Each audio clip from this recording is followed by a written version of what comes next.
दूरदर्शी news live को समस्त स्वागत। आज चर्चा करवा प्रधानमंत्री नरेंद्र मोदी डबल इंजिन व्यवस्था आज भारतीय राजनीति को एपरी एक प्रभाव पकई जहा विरोधी दल को चिंता बाहर। ओडिशा रे मध्य नवीन पट्टनायक को चिंता करिया को बाध्य कर। तो आलोचना को जिबा आज अयोध्या राम मंदिर प्राण प्रतिष्ठा प्रधानमंत्री नरेंद्र मोदी समापन कर 11 दिन काल उपवास रही केवल पैड पानी पीकी विभिन्न मंदिर विशेषकर दक्षिण भारत जेते मंदिर अच्छी सेठी प्रधानमंत्री गस्त करचंती। कोटू रामायण शुणुचंती, कोटी मंदिर रे सफाई कार्य करचंती, कोठी मंदिर रे जाइकी पूजा अर्चना करचंती। निश्चित भावे राजनीतिक महल रे चर्चा होची जे प्रधानमंत्री अयोध्या रे राम मंदिर प्राण प्रतिष्ठा हवा को थिबा समय रे दक्षिण भारत कहीं गस्त कले। यह पक्षरे जो दक्षिण भारत रे पाखापाखि 150 लोकसभा आसन अच्छी माने 150 लोकसभा आसन अच्छी ताहाको प्रधानमंत्री टार्गेट करके अयोध्या राम मंदिर प्राण प्रतिष्ठा नाम रे बुली आसिले, जहा सेठी गोटे रामंक नाम रे मतदाता को प्रभावित करिया को प्रधानमंत्री चेष्टा कले। ताहार उत्तर समय ही कहब, किंतु गोटे बड़ कथा आज दुईटी उदाहरण आपण मान आगे आम रखा चाहूँ। गोटे उदाहरण होची कि दिन तले आम ओडिशा रे जनवरी 17 तारिख दिन श्रीमंदिर परिक्रमा प्रकल्प होता। किछि विशिष्ट व्यक्ति विशेष कहले जे 700 वर्ष जहा है नतला श्रीमंदिर रे विकास कार्य ताहा मुख्यमंत्री नवीन पट्टनायक करदेले एवं भिके पांड्यान जे 5T अध्यक्ष आउ नवीन ओडिशार अध्यक्ष सीए करदेले। ताहा मध्य विभिन्न गणमाध्यम रे चर्चा हला जे 700 वर्षर कार्य को नवीन पट्टनायक निज शासन 23 वर्ष पर करदेले। किंतु विषय होची ता भीतर मध्य लोक चर्चा हैला, लोक देखिले मध्य जहा आपण मो पछपटे देखुथिबे महाप्रभु जगन्नाथंकर मूर्ज उपरे लोक छिड़ा हले, महाप्रभु को गोड़ तले रखी ऑटो छिड़ा होकी बुलिले। एपरे विभिन्न कथा आलोचना हला, आमे माने मध्य देखिले। एवं सबुठु बड़ विषय जहा बीजेपी रो नेता तथा केंद्र मंत्री धर्मेंद्र प्रधान कहले महाप्रभुंकर एपरि जणे महान भक्त जे पुरी गले किंतु महाप्रभु को दांडरू फेरी आसिले महाप्रभु को दर्शन कले नहीं। अर्थात मुख्यमंत्री नवीन पट्टनायक परिक्रमा प्रकल्पर शिलान्यास करिया को गले, लोकार्पण उत्सव रे जोग देले, किंतु श्रीमंदिर भितर कि महाप्रभु को दर्शन कले नहीं। ताहा तांकर इच्छाधीन व्यवस्था, ताहा ऊपर आमे टिप्पणी दे परिबु नहीं। तो विषय होची मुख्यमंत्री नवीन पट्टनायक आज जहा भारत रे घटुची एवं ओडिशा रे घटुची एथिरु किछि शिक्षा नबार आवश्यकता अछि। एपरि कहियार अर्थात श्रीमंदिर परिक्रमा प्रकल्प नाम रे अयोध्या राम मंदिर प्राण प्रतिष्ठा पूर्व ओडिशा राजनीति रे गोटे वार्ता दबा को चेष्टा करागला जे मुख्यमंत्री नवीन पट्टनायक होचंती हिंदू धर्म प्रति जड़े समर्पित व्यक्ति विशेष एवं हिंदू धर्म को सम्मान दियंती। आमे गतकाली गोटे कथा भी आमे देखिचे, आज बहु गणमाध्यम खबर कागज प्रकाश पाई जे फुलनखरा छकरे कटक भुवनेश्वर मझी जगार लक्षेश्वर महादेवंकर जोटी जानी यात्रा होता ସେହି ସ୍ଥାନକୁ କିଛି ଦିନ ତଳେ କୋଭିड ପିରିୟଡରେ ମୁଖ୍ୟମନ୍ତ୍ରୀ ନବୀନ ପଟ୍ଟନାୟକଙ୍କର ସାଧାରଣ ପ୍ରଶାସନ ବିଭାଗ ଗୋଟେ ଘରୋଇ ସଂସ୍ଥାକୁ ଦେଇଥିଲେ। ଘରୋଇ ସଂସ୍ଥାକୁ ଦେବା ପରେ ଜମି ଦେବା ପରେ ଅନେକ ଆଇନର ଦ୍ୱାରସ୍ଥ ହେଇଥିଲେ, ଯେଉଁମାନେ ଲକ୍ଷ୍ମେଶ୍ୱର ମହାଦେବଙ୍କର ଜମି ଏବଂ ପ୍ରାଚୀ ନଦୀର ଅବବାହିକାକୁ ରକ୍ଷା କରିବାକୁ ଚେଷ୍ଟା କରୁଥିଲେ। କିନ୍ତୁ ତାହା ମଧ୍ୟରେ ଆଇନ ଜାଲରେ କିଛି ମୁକୁଳି ଥିଲେ। ଏବେ ମଧ୍ୟ ଉଚ୍ଚ ନ୍ୟାୟାଳୟରେ, ଓଡ଼ିଶାର ଉଚ୍ଚ ନ୍ୟାୟାଳୟରେ କେସ୍ ଚାଲିଛି। କିନ୍ତୁ କେସ୍ ଚାଲିଥିବା ସମୟରେ ଅର୍ଦ୍ଧନିର୍ମିତ କୋଠାର ଯାଇକି ଉଦ୍ଘାଟନ କରିଦେଲେ ମୁଖ୍ୟମନ୍ତ୍ରୀ ନବୀନ ପଟ୍ଟନାୟକ। ମାନେ ଗୋଟେ ପଟେ ଦେଖେଇଲେ ମୁଁ ହଉଛି ହିନ୍ଦୁ ଧର୍ମ ପ୍ରତି ମୋର ସମର୍ପଣ ଭାବ, ଅନ୍ୟ ପଟେ ହିନ୍ଦୁ ଧର୍ମର ଗୋଟେ ଐତିହାସିକ ପୀଠ ଲକ୍ଷ୍ମେଶ୍ୱର ମହାଦେବଙ୍କର ଯୋଉଠି ଯାନି ଯାତ୍ରା ହୁଏ, ସେ ଜମିକୁ ଗୋଟେ ଘରୋଇ ସଂସ୍ଥାକୁ ଦେଇ ସେଠି ଗୋଟେ ଘରୋଇ ସଂସ୍ଥାର ବ୍ୟବସାୟିକ ସଂସ୍ଥାକୁ ଲୋକାର୍ପଣ, ଅର୍ଦ୍ଧନିର୍ମିତ କୋଠାର ଲୋକାର୍ପଣ କରିଦେଇ ଆସିଲେ। ଏହା ହଉଛି ମୁଖ୍ୟମନ୍ତ୍ରୀ ନବୀନ ପଟ୍ଟନାୟକଙ୍କର ପ୍ରକୃତ ସତ୍ୟ।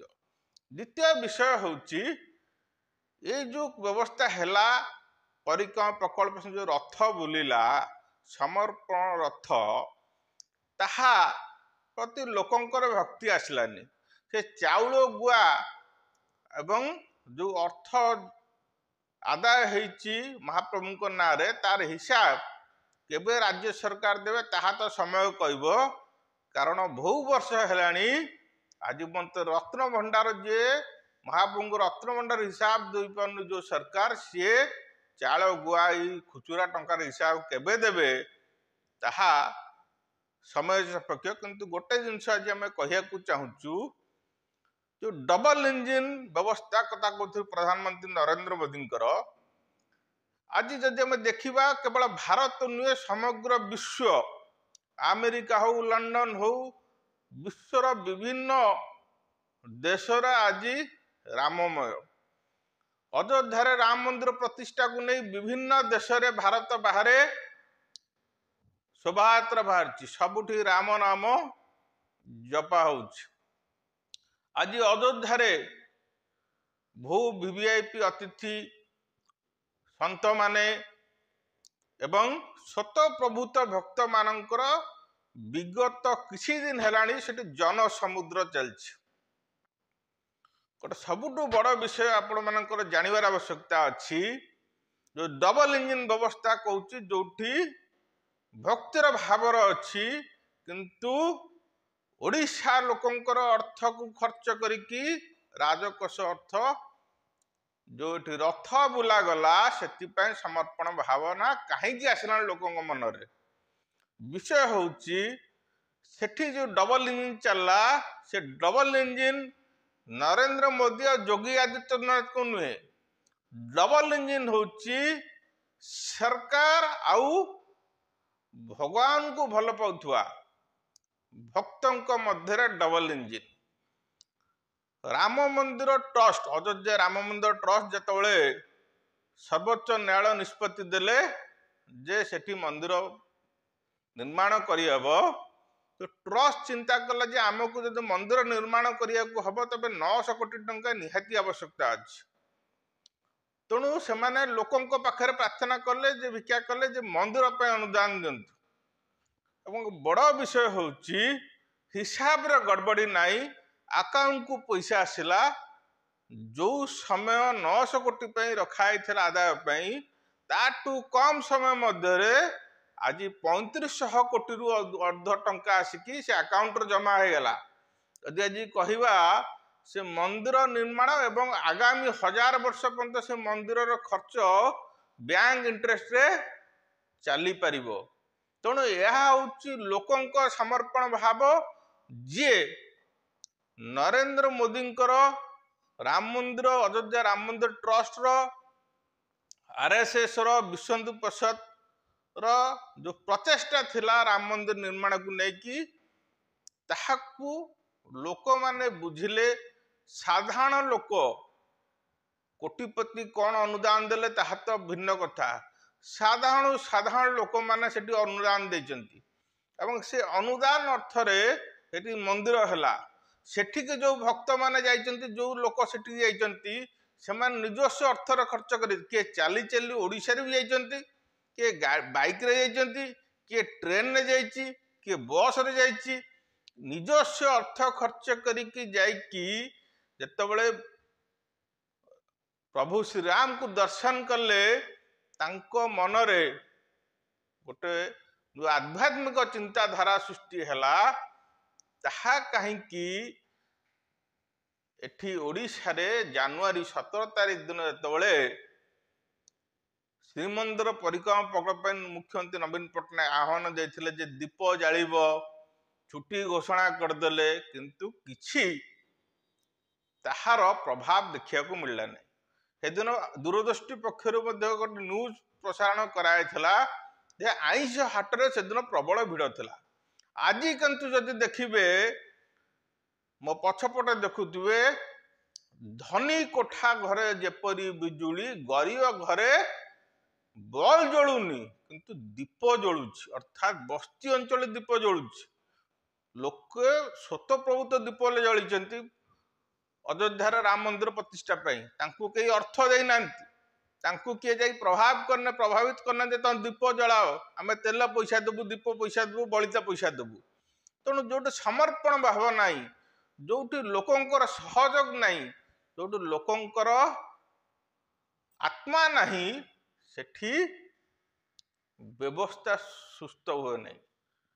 ତେଣୁ ଆଜି ଯୋଉ ଅଯୋଧ୍ୟାରେ ରାମ ମନ୍ଦିର ନିର୍ମାଣ ହୋଇକି ପ୍ରଭୁ ଶ୍ରୀରାମଙ୍କର ପ୍ରାଣ ପ୍ରତିଷ୍ଠା ଉତ୍ସବ ଅନୁଷ୍ଠିତ ହେଲା, ଏଥିରେ ବିଶ୍ୱର ବହୁ ପ୍ରତିଷ୍ଠିତ ଲୋକ ଯୋଗ ଦେଲେ, ଭାରତର ବହୁ ପ୍ରତିଷ୍ଠିତ ଲୋକ ଯୋଗ ଦେଲେ, ବହୁ ସାଧୁ ସନ୍ଥ ଯୋଗ ଦେଲେ। ଗରିବରୁ ଗରିବ ଲୋକ ନିଜ ଅର୍ଥରେ ଯାଇକି ସେଠି ପହଞ୍ଚିକି ପ୍ରଭୁ ରାମକୁ ଦର୍ଶନ କରିବା ପାଇଁ ଅପେକ୍ଷା କଲେ। ମହାପ୍ରଭୁ ଜଗନ୍ନାଥଙ୍କୁ ଆମେ ଅପମାନ କରୁ, ମହାପ୍ରଭୁଙ୍କୁ ଜଗନ୍ନାଥ ପ୍ରତି ସମସ୍ତ ଓଡ଼ିଶା ନୁହେଁ ସମଗ୍ର ବିଶ୍ୱବାସୀଙ୍କର ସମର୍ପଣ ଭାବ ଅଛି। ଆପଣମାନଙ୍କୁ ପୂର୍ବରୁ ମଧ୍ୟ କହିଛି, ଯେତେବେଳେ ୟୁକ୍ରେନ ରୁଷ ଯୁଦ୍ଧ ଚାଲିଥିଲା, ୟୁକ୍ରେନରେ ଜଣେ ଯୋଦ୍ଧା ମହାପ୍ରଭୁ ଜଗନ୍ନାଥଙ୍କର ଗୋଟେ ଚିତ୍ର ଥିବା ଟୋପିକି ପିନ୍ଧିଥିଲେ। ତାଙ୍କର କହିବାର ଥିଲା ଯେ ଜଗନ୍ନାଥ ମୋ ମୁଣ୍ଡରେ ଅଛନ୍ତି, ମୋର ଜୀବନ ରକ୍ଷା ହେଇପାରିବ। କିନ୍ତୁ ତାଙ୍କର ଭକ୍ତି ଆଉ ମୁଖ୍ୟମନ୍ତ୍ରୀ ନବୀନ ପଟ୍ଟନାୟକଙ୍କ ଭକ୍ତି ଭିତରେ ଗୋଟିଏ ଛୋଟିଆ ପାର୍ଥକ୍ୟ। ଆମେ ଦେଖିଥିବା ପୂର୍ବରୁ ଗୋଟେ ଭିଡିଓ, ମୁଖ୍ୟମନ୍ତ୍ରୀ ନବୀନ ପଟ୍ଟନାୟକ ଜଗନ୍ନାଥଙ୍କ ଭକ୍ତ ବୋଲି ସେ ନିଜକୁ ପ୍ରମାଣିତ କରିବା ଯାଇ ଗୋଟେ ଚେକ୍ ଲୁଙ୍ଗି, ଗୋଟେ ଗଞ୍ଜି ପିନ୍ଧି, ସ୍ଲିପର ପିନ୍ଧି ତାଙ୍କ କାନ୍ଥରେ ଗୋଟେ ଜଗନ୍ନାଥଙ୍କର ପୋଷ୍ଟର ଲଗା ହେଇଥିଲା, ସେଠି ଯାଇକି ସେ ମୁଣ୍ଡିଆ ମାରୁଥିଲେ। କିନ୍ତୁ ଆଜି ଏପରି ପରିସ୍ଥିତି ହେଇଗଲା ଯେ ଆଜି ଚୁଦାର ପଞ୍ଜାବୀ ପିନ୍ଧିକି ଯାହା ଖାଲି ଗୋଡରେ ଛିଡା ବସିକି ଟିଭିରେ ଆଗରେ ବସି ମୁଣ୍ଡିଆ ମାରୁଥିଲେ। ତେଣୁ ଏହା ହଉଛି ଆମେ ଆଜି ବୁଝେଇବାକୁ ଚାହୁଁଛି ଯେ ଯୋଉଠି ସରକାର ଏବଂ ଲୋକେ ମିଶିଯିବେ, ଅର୍ଥାତ୍ ସାଧାରଣ ଜନତାଙ୍କୁ ମିଶିଯିବେ ଏବଂ କାର୍ଯ୍ୟର କୌଣସି ଦୁର୍ନୀତି ନଥିବ, ଗୋଟେ ଭଲ କାର୍ଯ୍ୟ ହଉଥିବ ଏବଂ ଲୋକଙ୍କର ଆସ୍ଥା ଥିବ, ଲୋକଙ୍କର ସମର୍ପଣ ଭାବ ଥିବ, ଲୋକଙ୍କର ଇଚ୍ଛା ଥିବ, ଲୋକ ନିଜ ପଇସା ଖର୍ଚ୍ଚ କରିକି ସେଠିକି ଯାଉଥିବେ। ଏଠି ଯୋଉମାନେ ଆମେ ମହାପ୍ରଭୁଙ୍କୁ ଦର୍ଶନ କରିବାକୁ ଯାଉଛୁ ପୁରୀ, ଆମକୁ କିଏ ପଇସା ଦଉଛନ୍ତି କି? ଆମେ ନିଜ ପକେଟରୁ ପଇସା ଖର୍ଚ୍ଚ କରିଛୁ। କାହିଁକି? ଯେ ମହାପ୍ରଭୁଙ୍କ ପ୍ରତି ଆମର ସମର୍ପଣ ଭାବ ଅଛି। ସେଠି ଦଳ ନାହିଁ, ରାଜନୀତି ନାହିଁ, କିଛି ନାହିଁ। ଆମର ଗୋଟିଏ ଇଚ୍ଛା ଆମେ ଟିକେ ମହାପ୍ରଭୁଙ୍କୁ ଦର୍ଶନ କରିଦେବୁ। ମହାପ୍ରଭୁଙ୍କୁ ଦର୍ଶନ କଲେ ଆମର ସବୁ ଦୁଃଖ ହରଣ ହୋଇଯିବ, ଆମ ଜୀବନ ସାର୍ଥକ ହୋଇଯିବ। ଆଜି ଅଯୋଧ୍ୟାରେ ରାମ ମନ୍ଦିର ପ୍ରତିଷ୍ଠାରେ ଲୋକଙ୍କର ସେୟା, ବହୁ ଲୋକ ଯାଇନାହାନ୍ତି। ଏ ଯୋଉ ବସ୍ତିରେ ମୁଁ ଆପଣ ଦେଖଉଥିଲି ଯେ ଯୋଉମାନେ ଦୀପ ଜଳିଛନ୍ତି, ଘର ଆଗରେ 5ଟି ଲେଖାଏଁ ଦୀପ, କି 10ଟି କି 15ଟି ଦୀପ ଲଗେଇଛନ୍ତି, ତାଙ୍କ ଘରେ ବଲ୍ ଜଳୁନି ବାହାରେ, କିନ୍ତୁ ଦୀପ ଜଳୁଛି।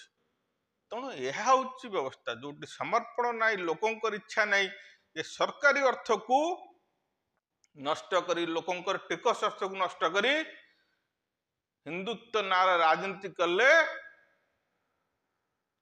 दशा कौन हुए आउ लोकंकर स्वतःप्रभुत्व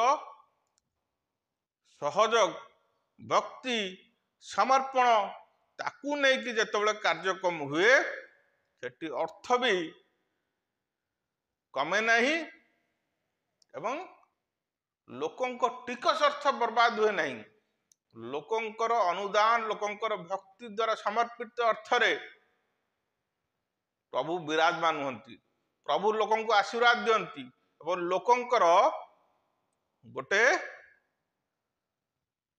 सेठी आध्यात्मिक चिंताधारा सृष्टि हुए और जो आध्यात्मिक चिंताधारा हुए लोकंकर सहयोग हुए सरकार लोक मिसी आंती सेठी सुशासन प्रतिष्ठा हुए एवं सुशासन को लोके प्रलोभित राजनीति को मध्य ग्रहण करती नहीं किंतु यह मध्य सत्य जे राम मंदिर प्रतिष्ठा हो गला परे समस्ते बीजेपी को सहयोग करेंगे बीजेपी को भोट देवे कतरपा यह नुहे आपन को आम गोटे वीडियो मध्य देखा आज राहुल गांधी को आसाम रे शंकरदेव महादेव को प्रवेश पाई पूर्व अनुमति मिलता तापर मिलला नहीं तेणु सी आंदोलन सेठी करिले तापरे सी आउ एक सभा कले जोठी सेठी मध्य लोक आसिले तेणु निर्वाचन भिन्न कथा यह राजनीतिक प्रसंग रे मु कहू नाही किंतु यह मध्य सत्य जे